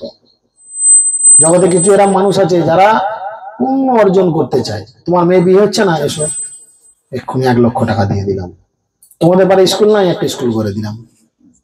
তোমাদের পাড়ায় চিকিৎসা হচ্ছে না, ঠিক আছে 2টো দাতব্য চিকিৎসালয় খুলে দিলাম। গ্রামে রাস্তা হচ্ছে না, আমি পকেটে পয়সা দিয়ে রাস্তা করিয়ে দিলাম। আমার একটা বুক পর্যন্ত মূর্তি বসে গেল হয়তো রাস্তার মাঝে। এগুলো হচ্ছে পুণ্যকর্ম। মানুষ পুণ্যকর্ম করে কেন? স্বর্গে যাওয়ার জন্য। বুঝতে পেরেছেন? আর স্বর্গে যাওয়াটা কি? স্বর্গে গেলে অবশ্য প্রচুর সুখ পাওয়া যায়, প্রচুর আরাম আনন্দ মানুষের জুটে, সেগুলো ইন্দ্রিয় সুখ, যেটা ক্ষণিকের জন্য স্থায়ী। আপনি লটারিতে 1 কোটি টাকা জিতেছেন, পকেট আপনার গরম, আপনি দুনিয়ার ঘুরছেন। যতদিন পকেটে টাকা থাকবে ততদিন হোটেলওয়ালা কিন্তু আপনাকে খাতির করবে, যেমনি টাকা শেষ আর খাতির করবে, কেটে বড় আবার টাকা নিয়ে এসে দেওয়ার হবে। সেরকম পুণ্য শেষ, স্বর্গ থেকে তোমাকে কিন্তু আবার পাঠিয়ে দেবে এই জড়লোকে, মৃত্যু লোকে। যাও, যদি এতই সব পুণ্য সঞ্চয় করো। কিন্তু সুকৃতি তার কোনো ক্ষয় নেই, সেটা যদি আমরা অর্জন করি, এটার ক্ষয় নেই, এটা ভগবত ধামে পৌঁছাতে সহায়তা করে। এই সুকৃতি কিভাবে লাভ হলো দেখুন, এই যে আপনারা কৃষ্ণ কথা শ্রবণ করছেন, এটা একটা সুকৃতি। কেউ ঘুমিয়ে ঘুমিয়ে বিরক্ততে এরকম করে শুনছেন, কেউ হয়তো পাল মাতাজি নেমন্তন্ন করেছে, তো আসুক, প্রভু আসবে, 2-4টি লোক তো দেখাতে হবে। সন্ধ্যাবেলায় ঠান্ডায় কাজ নাই লোকটার, সেও চলে আসে বেকার খামোখায়, আর আমাদেরও বলেছে চলো যাই। চিন্তা করেন, এই সামান্য অবহেলার ফলেও আপনি যে স্বীকৃতিটা লাভ করছেন, এইটার 1 ইঞ্চি ক্ষয় হবে না। সাংখ্যযোগে 40 নম্বর শ্লোকে বলছেন কি, স্বল্পস্য ধর্মস্য ত্রায়তে মহত ভয়াৎ। সামান্য একটু কিছু ভগবানের জন্য করলে আমাদের মহাভয় থেকে ভগবান রক্ষা করেন। মহাভয়টা কি? মৃত্যু। তা বলে কি আপনি মরবেন না? মরবেন, কিন্তু মৃত্যু ভয় আপনার থাকবে না, কারণ আপনি জানবেন এইটাই আমার শেষ মৃত্যু, আমি আর জন্মাবো তো আর কি মরবো। চিন্তা করেন। সেই জন্য বলছেন যে তারা সংকীর্তন আন্দোলনের প্রতি আকৃষ্ট হওয়ার পরিবর্তে ধর্ম, অর্থ, কাম, মোক্ষের প্রতি আগ্রহশীল। মানুষ ভগবানের কাছে গেল, মন্দিরে দেখবেন অবাক হয়ে যায়, মানুষ ভগবানের কাছে গেল, গিয়ে কি জড়াত করে কি বলছে, আমার ছেলেটা চাকরি করে দাও, আমার মেয়েটার বিয়ে হচ্ছে না, একটা ভালো জামাই জুটিয়ে দাও, আমাদের ওর ব্যবসাটা বড্ড মন্দা যাচ্ছে, ব্যবসাটা যেন ভালো চলে, আমার মাইনেটা যেন ডবল হয়ে যায়। হে প্রভু, ভগবান কি মাইনে বাড়ানোর কর্মদক্ষ? ভগবান কি মাধ্যমিক বোর্ডের চেয়ারম্যান, তোমার ছেলেকে পাস করিয়ে দেবে? বলেন, ভগবান কি বিয়ে দেওয়ার ঘটক, ছেলে জুটিয়ে দেবে? অনন্ত কোটি জগতের মালিক, তিনি দিতে পারেন এমন কোন বস্তু তার কাছে চাইতে হবে যেটি তিনি ছাড়া অন্য কেউ দিতে পারেন না। তিনি কি দিতে পারেন? শুদ্ধ কৃষ্ণ প্রেম, শুদ্ধ ভক্তি। সেটা তার কাছে প্রার্থনা না করে আমরা বোকার মতো কি চাই? ধর্ম, অর্থ, মোক্ষ, কাম। আমরা এটা প্রার্থনা করি। দেখেন, একটা বিপদ হলো, চলে গেল, ভগবান আমাকে বিপদ থেকে রক্ষা করো। আমার এটা বললাম না যে হে প্রভু, আমার জীবনে বিপদই আসুক আর আনন্দই আসুক, এটা তোমার ইচ্ছাতেই এসেছে, আমি তোমার কৃতদাস, তুমি আমাকে নিয়ে যেটা করা উচিত তুমি সেটাই করো, আমি তার জন্য কোনো অভিযোগ জানাবো না। আমাকে যদি তুমি পদদলিত করো তাই করো, আমাকে যদি তুমি পুরস্কৃত করো তাই করো, আমার কোনো অভিযোগ নেই। কারণ আমি একটা ভালো চাকর, চাকরের আবার রাগ কি? কৃতদাসের কোনো সকাল লাভ থাকতে আছে? আমার ইতিহাসে পড়েছিলাম কৃতদাসকে বাজার থেকে, যেমন আমরা দেখবেন সপ্তাহে সপ্তাহে হাট বসে, হাট থেকে যেমন মাল কিনে আনা হয়, কৃতদাসদের সেরকম তখন মানুষ কেনা হতো, আমরা পড়েছি, বুঝেছেন? তো সেই মানুষটাকে একটা টাকা দিয়ে কিনে নিল মানে তার মাইনে ফাইনে কিছু নাই, তাকে পরনের কাপড়টি পরতে দেবে আর দুবেলা দুমুঠো খেতে দেবে। তো ব্যাস, ভগবানের কৃপায় উলঙ্গ নেই, মোটা ধুতি হলেও পরছি, মোটা কাপড় হলেও পরছি, আর দুবেলা দুমুঠো রেশনের চাল হলেও পাচ্ছি, মিনিকিট হলেও পাচ্ছি, বাঁশকাঠি হলেও পাচ্ছি। কিছু না কিছু তো যাচ্ছে, তাতেই খুশি থাকো না, বেশি কিছু চাওয়ার কি দরকার? কিন্তু মানুষ আরো চাই, আরো চাই, আরো চাই, ব্যাস জীবন শেষ, ভগবানের কাছে কি প্রার্থনা? অতএব এই সমস্ত বিষয় বিবেচনা করে বুদ্ধিমান মানুষেরা সর্বান্তকরণের সমস্ত মঙ্গলময় গুণের আকর সর্বন্তর্যামী ভগবানের পবিত্র নাম কীর্তন রূপ ভগবত ভক্তির পন্থা অবলম্বনের দ্বারা তাদের সমস্ত সমস্যা সমাধানের কথা বিচার করে। যারা ভক্ত তারা সমস্যার কথা, যদি সমস্যা হয় তারা ভগবানের কাছে গিয়ে সমস্যার কথা বলে, হে প্রভু এটা প্রবলেম হচ্ছে, আপনি চিন্তা করুন কি করবেন। হে প্রভু আমার বাবা স্ট্রোক হয়ে গেছে, আপনি চিন্তা করুন আরো কিছুদিন এই জগতে রেখে আপনার সেবা করার সুযোগ দেবেন, না আপনার নিজের কাছে নিয়ে গিয়ে আপনার ব্যক্তিগত সেবায় লাগাবেন। ভক্ত এরকম কিন্তু বুদ্ধিমানের মতো কথা বলে।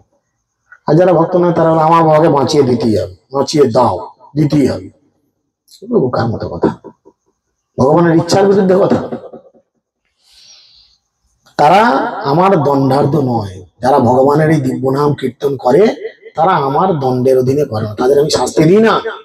সাধারণত তারা কোনো পাপ কর্ম করেন না, কিন্তু যদি ভ্রম বশত, যার হরিনাম করে সচরাচর পাপ করে না, কিন্তু হয়তো ভুল বশত কেউ কোনো পাপ করে ফেললো, প্রশ্ন আসতেই পারে, এ প্রভু দীক্ষা ভিক্ষা নিলাম সবই হলো, দুম করে হয়তো আমি কোনো একটা ভুল কাজ করে ফেললাম। মানুষ মাত্রই ভুল হয়, হয় নাকি? হতেই পারে। তো যদি ভুল হয় তাহলে কি আমাকে জমের দুয়ারে যেতে হবে?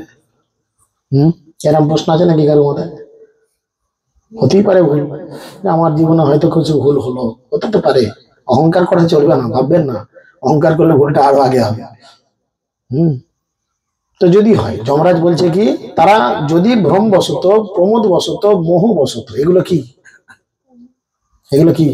প্রশ্নটা ঘুরিয়ে হলো একটা, এগুলো কি? ভ্রম, প্রমোদ, মোহ, এগুলো কি? হুম হুম হুম হুম বলেন।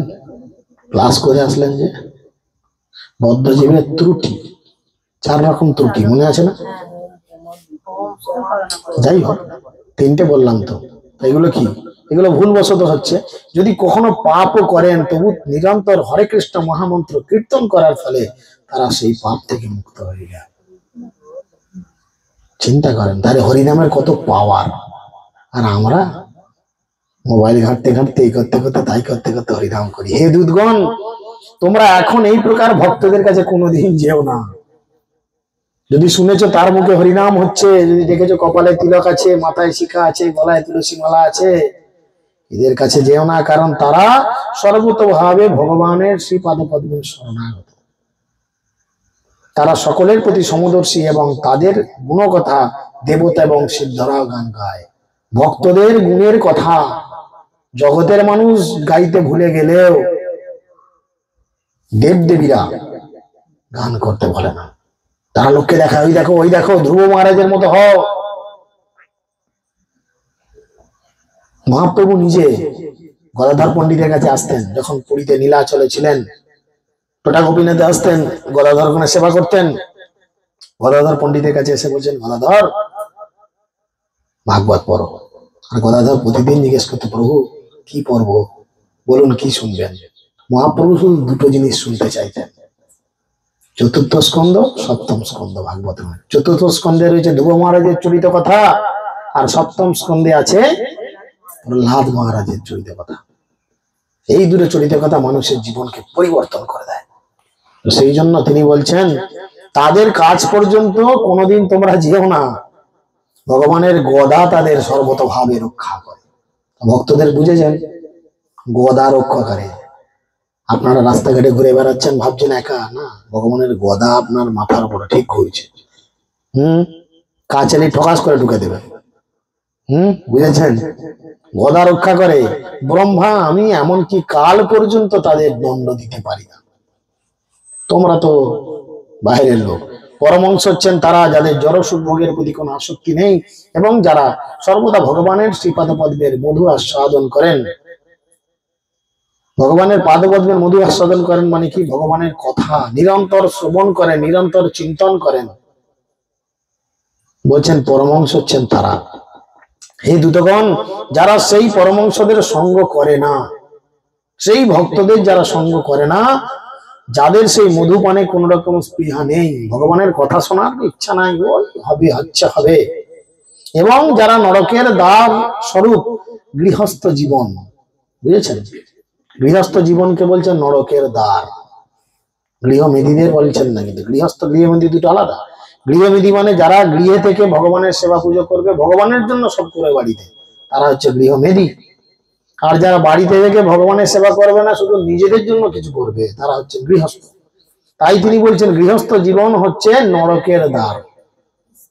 কেন? নরকের কয়টি দ্বার? সব ভুলে গেলেন? কি কি? কাম এসো, ক্রোধ এসো, লোভ এসো, নরকস্য ত্রিদ্বারস্য বলেছে না? নরকের তিনটা দ্বার, কাম, ক্রোধ, লোভ। জড় সুখ ভোগের প্রতি তারা আসক্ত, তাদেরই তোমরা আমার কাছে দণ্ডদানের জন্য নিয়ে আসবে। যারা জড় সুখ ভোগের প্রতি আসক্ত আমার কাছে নিয়ে আসবে, তাদের আমি দেখবো কিরাম করে পালিশ করতে হয়।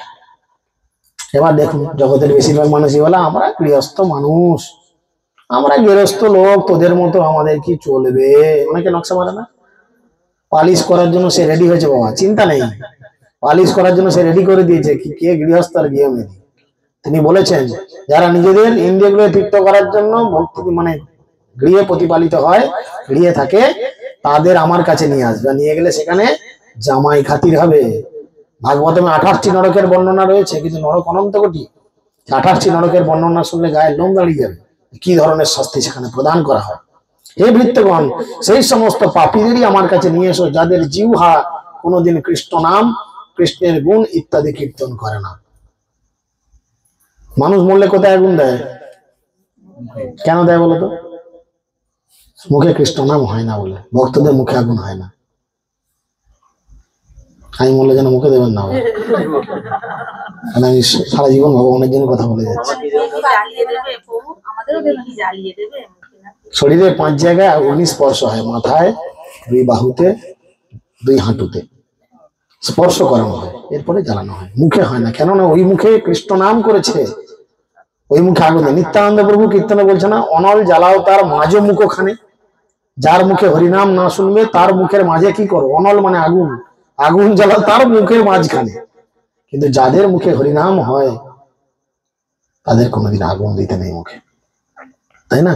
সেই জন্য বলছেন যাদের চিত্ত একবারও শ্রীকৃষ্ণের শ্রীপাদ পদ্ম স্মরণ করে না, যাদের মস্তক একবারও কৃষ্ণের চরণে প্রণতি নিবেদন করে না, আর যারা মনুষ্য জীবনের একমাত্র কর্তব্য শ্রীকৃষ্ণের ব্রত অনুষ্ঠান করে না, একাদশী ব্রত করবো না, নীলের বার, লালের বার, বিপদ তারিণী, এই তারিণী, ওই মারিণী, হেন তারা কত কি বেত করবো, কিন্তু একাদশী বলো না, আগে লোকটা মরুক তবে করবো।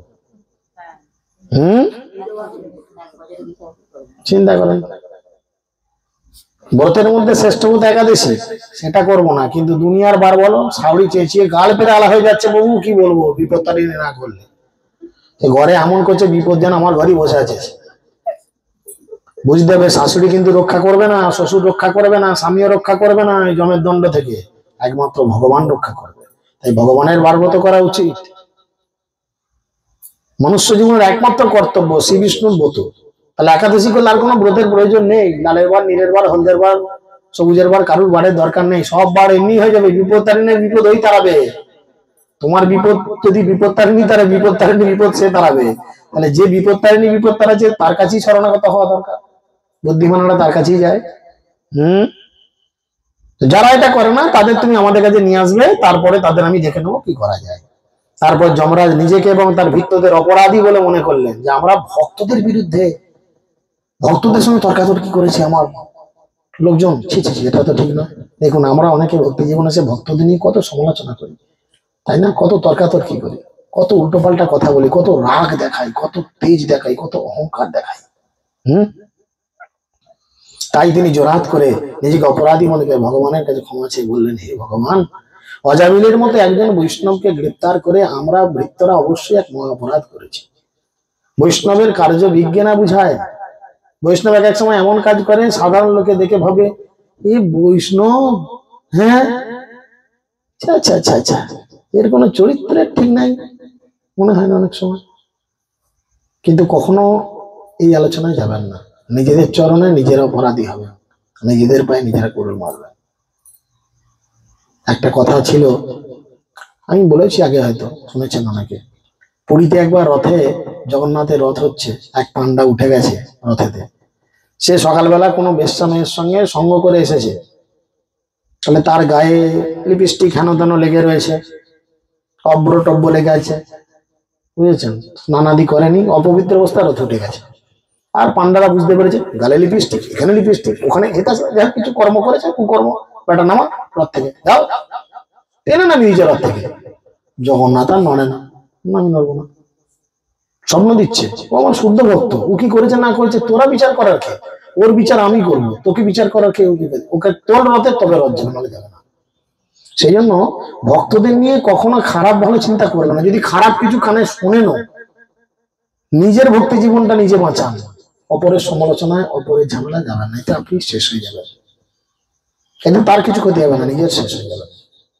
বুঝতে পারছেন? এখানে তিনি বলছেন যে অজামিলকে আমরা শুদ্ধ বৈষ্ণব বলে চিনতে না পারে আমার ভিতরে মহাপরাধ করেছে। হে নারায়ণ, হে পুরাণ পুরুষ, দয়া করে আপনি আমাদের ক্ষমা করুন। অজ্ঞানতাবশত আমরা অজামিলকে আপনার ভৃত্য বলে চিনতে পারিনি, এবং তার ফলে আমরা অবশ্যই এক মহাপরাধ করেছি। আমরা অনেক সময় অনেক ভক্তদের উল্টো পাল্টা করে বলে বসি। জানতে হবে মহাপ্রভু কাকে বৈষ্ণব বলেছেন। যার মুখে একবার কৃষ্ণ নাম সে বৈষ্ণব। তাহলে সে তো মুখে অন্তত একবার হরে কৃষ্ণ বলে। দ্বিতীয়বার বলেছে যার মুখে সবসময় কৃষ্ণ নাম সে বৈষ্ণব। তৃতীয়বার বলেছে যাকে দেখে অন্যের মুখে কৃষ্ণ নাম সে বৈষ্ণব। তাহলে যার মুখে একবার কৃষ্ণ নাম সে যদি বৈষ্ণব হয়, সেই বৈষ্ণবের সমালোচনা করে বৈষ্ণব অপরাধীর ভাগী হয়ে নিজের জীবনটাকে কেন নরকগামী করব? এটা কি বুদ্ধিমান মানুষের পরিচয়? বুঝতে হবে। কারণ বৈষ্ণব ফিলোজফি খুব ক্রিটিক্যাল। সাধারণ বাড়ির ফিলোজফি অনেক সোজা, ভক্তি জীবন খুব ক্রিটিক্যাল। এখানে চলা হাঁটা কথাবার্তা সবকিছু খুব মার্জিত, খুব চিন্তা করে চলতে হয়। তা নাহলে কিন্তু নিজের জীবনটা একদম নরকগামীর থেকে কঠিন থেকে কঠিনতম অবস্থা করতে হয়। তো সেই জন্য তিনি বলছেন চিনতে পারিনি, তার ফলে আমরা তার চরণে এক মহা অপরাধ করেছি। তাই কৃতাঞ্জলি পুটে মানে হাঁটু গেড়ে বসে জোরাত করে, বুঝেছেন? জোরাত করে আমরা আপনার কাছে ক্ষমা ভিক্ষা করছি, হে ভগবান, যেহেতু আপনি পরম দয়ালু এবং সমস্ত সদ্গুণ সমন্বিত। ভগবান পরম দয়ালু, মার খেয়ে প্রেম দেয় এমন দয়াল তো নয়। দেখেন, ভগবানের থেকেও মহাপ্রভুর থেকে আরো দয়ালু নিতাই, মেরে কপাল ভাটি দিল। মহাপ্রভু এলো সুদর্শন দিয়ে তাকে কাটতে, বললো না তুমি এর জন্য এসেছো, তুমি ওকে দয়া করবো না? মহাপ্রভুর নাম করবো না, তো মেরেছে না তোমার। তুমি দয়া না করতে পারো, আমি ওর দায়িত্ব নিচ্ছি, আমি ওকে দয়া করবো, বুঝেছেন? আমি ওর দায়িত্ব নিচ্ছি, আমি ওকে দয়া করবো, বুঝতে পেরেছেন? তো সেই জন্য তিনি বলছেন আপনি পরম দয়ালু, সমস্ত সদ্গুণ সমন্বিত, তাই দয়া করে আপনি আমাদের ক্ষমা করুন। আমরা আপনার প্রতি আমাদের সশ্রদ্ধ পুণ্যতি নিবেদন করি। সুখদেব গোস্বামী বললেন, হে গুরুনন্দন, ভগবানের নাম সংকীর্তন গুরুতর পাপ সমূহকে সমূলে উৎপাটিত করে। ভগবানের নাম সমস্ত পাপকে সমূলে উৎপাটিত করে। হরে কৃষ্ণ নাম গ্রহণ করার ফলে সমস্ত পাপ একদম, সেই বাদাম ছাড়া উকুড়া দেখেছেন? বাদাম যেখানে চাষ হয় একদম গোড়া সমেত উকুড়ে চলে আসে, ভেতরে কিছু করে দেখেন, সমূলে পাপকে উকড়ে ফেলে দেয়। সেই নাম সংকীর্তনই সমগ্র জগতের মঙ্গল স্বরূপ। আপনি হরিনাম করছেন, পাশের বাড়ির লোক টোন মারছে, মারবো না? ভাববেন পূর্ব জীবনে আপনি তাকে অনেক কিছু খারাপ কাজ করেছেন, বাঁশ দিয়েছেন বলে জীবনে করেছে। আপনি তার কোনোদিন অমঙ্গল চাইবেন না, সবসময় চাইবেন ভগবান ওর সুবুদ্ধি দিন। কারোর কোনোদিন অমঙ্গল যাওয়া উচিত না। তাই অবগত হওয়ার চেষ্টা করুন, যাতে অন্যরাও নিষ্ঠা সহকারে সেই পন্থা অবলম্বন করে। নিরন্তর ভগবানের পবিত্র নাম ও তার কার্যকলাপ শ্রবণ কীর্তন করার ফলে অনায়াসে শুদ্ধ ভক্তির উদয় হয়।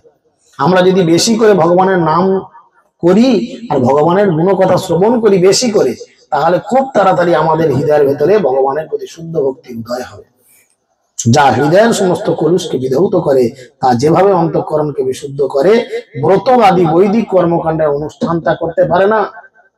বুঝতে পেরেছেন কেন বলছে যে ভক্ত সঙ্গে দিয়বাস এই মোর অভিলাষ? কেন বলছে?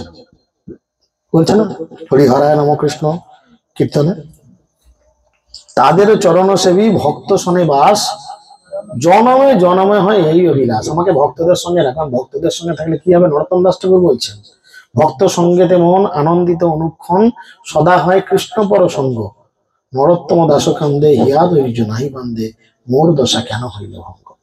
আর আমরা সেই ভক্ত সঙ্গ করার যখন সময় আসে, হাঁটু ব্যথা, কোমরে ব্যথা, মাজায় ব্যথা, গলায় ব্যথা, সুগার, প্রেসার, অন্ধকার, কত অজুহাত দেখাই, তাই না? আমরা ভাবি না ভগবানের গদা আমাকে রক্ষা করে বিপদ থেকে। বিশ্বাস করে বেরোন, দেখুন ভগবানের গদা রক্ষা করবেই করবে। তাই তিনি বলছেন, নিরন্তর শ্রীকৃষ্ণের পাদপদ্মে মধুপানরত ভক্তরা প্রকৃতির 3 গুণের অধীনে সম্পাদিত দুঃখ দুর্দশা প্রদানকারী জনজাগতিক কার্যকলাপে কখনো আসক্ত হন না। তারা কখনো শ্রীকৃষ্ণের পাদপদ্ম ত্যাগ করে জনজাগতিক কার্যকলাপে রত হন না। কিন্তু যারা বৈদিক কর্মকাণ্ড অনুষ্ঠানের প্রতি আসক্ত, তারা ভগবানের পাদপদ্মের সেবা অবহেলা করার ফলে কাম বাসনার দ্বারা মোহিত হয়ে কখনো কখনো প্রায়শ্চিত্ত করে। কেউ ভুল করলো, তার প্রায়শ্চিত্তটা কি?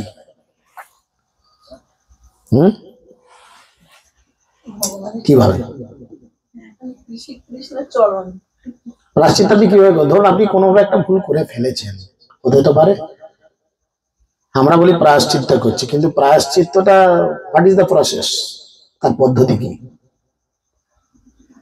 অনুশোচনা হচ্ছে প্রধান প্রায়শ্চিত্ত, ভগবানের দিব্য নাম কীর্তন জপের ফলে। কিন্তু তা সত্ত্বেও তাদের হৃদয় পূর্ণরূপে শুদ্ধ না হওয়ার ফলে তারা পুনরায় আবার পাপ কর্মে লিপ্ত হয়ে যায়, ভগবানের নাম কীর্তন শুদ্ধাচারে গ্রহণ করা না করার ফলে। যমদূতেরা তাদের প্রভুর মুখে ভগবানের নাম যশ গুণাবলীর মহিমা শ্রবণ করে অত্যন্ত অবাক হলেন। তখন থেকে তারা ভগবত ভক্তদের দর্শন করা মাত্রই দূর থেকে তাদের প্রণাম করে ফর করে শুকনো পাতার মতো ছুটে পালিয়ে যেত। রে বাপ রে, ভক্ত একদম যেও, ওদের আমরা আনতে যেতে পারবো না। বুঝতে পেরেছেন তো? এইভাবে তিনি উপদেশ দিলেন যে কি করা উচিত ভক্তদের সঙ্গে। তাহলে ভক্তরা নিশ্চয়ই অল্প চারটিখানি কথা নয়। এখন এইভাবে আমাদের গর্ব অহংকার উচিত না, কি হনুরি আমি, পূজা দিয়ে গেল না, আমি তো হিরো, এটা ভাববেন তো কিন্তু বাঁশ আছে। যাই হোক, আচরণটা আমাদের সেইরূপ হওয়া উচিত। যদি কখনো কোনো ভক্তচরণে অপরাধ হয়, যদি কখনো কোনো ভক্তের প্রতি সমালোচনা হয়, যদি কখনো কোনো কাউকে নিয়ে এরকম চিন্তা হয়, ক্ষমা প্রার্থনা করা উচিত।